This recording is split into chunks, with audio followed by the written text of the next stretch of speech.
မင်္ဂလာနေ့တစ်ပါမင်္ဂလာနေ့တစ်ဆိုတဲ့အတိုင်း Happy New Year ကိုနောက်ဘယ်လိုတွေပြောလို့ရလဲဆိုတာကျွန်တော်ပြောပြပေးမယ်ဥပမာကိုချစ်သူနဲ့ပေါ့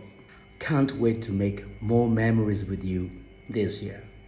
ဒီနေ့လေမင်းနဲ့အတူအမတ်တရလေးတွေအများကြီးဖြစ်အောင်လုပ်ဖို့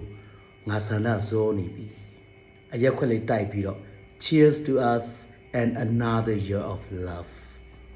ငါတို့တွေ Cheers နောက်တစ်နေ့ဆက်ချစ်ကြမယ်Cheers. You are my favorite part of every year. နေ့တိုင်းငါအကြိုက်ဆုံးအပိုင်းကမင်းပဲလို့ပြောတာ New Year same as just happier.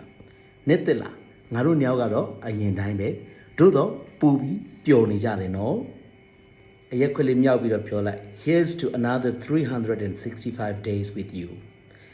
မင်းနဲ့အတူနောက်ထပ်ရက်ပေါင်း365ရက်အတွက်Cheers. Okay? ကဲနေ့တည်းမှာရွှင်လန်းချမ်းမြေ့ကြပါစေဗျာ